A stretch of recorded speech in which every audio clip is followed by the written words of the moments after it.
Hello guys, यो चाहिँ हो छाक्लागाम। छाक्लागाम चाहिँ मैले अस्ति नै भिडियो बनाएर आएको थिएँ नि त अनि यो चाहिँ तपाईँहरूको बिचमा हाल्छु सोचिरहेको थिएँ। अनि अस्ति नै हामी गएको थियो नि त अनि हालेकै दिन चाहिँ भिडियो। अनि यो चाहिँ हेर्नु छाक्लागाम यति सुन्दर देखाइदिन्छ। यहाँबाट माथि टपबाट भिडियो गरेको नि त अनि यति सुन्दर देखाइदिन्छ। हेर्नु चाहिँ हेर्नु यता देखाउँछु म अब यता हेर्नु यति सुन्दर देखाइदिन्छ माथिबाट।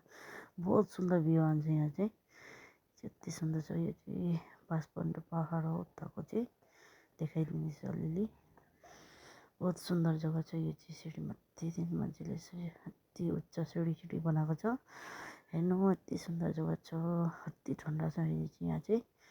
यति ठन्डा भएको छ अहिले, कति सुन्दर छ। छाक्लागाम हो घरै घर छ। हेर्नु पहाड बहुत सुन्दर भ्यू छ, लेकिन बहुत चढाइ छ कि मान्छेले पुरा टपमा गर्छ कि यति सुन्दर छ। हेर्नु घरहरू माथिबाट चाहिँ सुन्दर देखाइदिन्छ हौ। माथिबाट चाहिँ यति भिड छ नि, सानो रस्ता छ, सुन्दर छ रस्तातिर घरहरू पनि।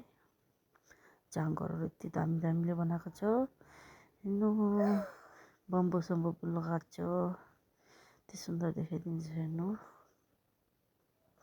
मलाई चाहिँ बहुत बढिया लाग्यो, लेकिन बहुत लम्बा रास्ता छ जान लागि। पहाडै पहाड छ, पहाड चारैतिर पहाडै पहाड छ कि मजा छ जग्गा चाहिँ। यस्तो दामी छ। म चाहिँ अस्ति नै गएको थिएँ बुढाको साथमा घुम्नु लागि। त्यतिखेर भिडियो बनाएको थिएँ नि त मैले, ढाल्नै भोलि चाहिँ। अनि भोइस ओभर गरेर मैले चाहिँ अहिले ढालेको। बम्पर पनि त्यस मजा लगाएको छ, सबै लगाएको हो यो चाहिँ घरको सामने लगाएको। मैले चाहिँ यस्तै नै एकबार गएको थिएँ, तपाईँहरूको बिचमा भिडियो पनि ढाल्छु, त्यतिखेर बनाएको थिएँ। By by.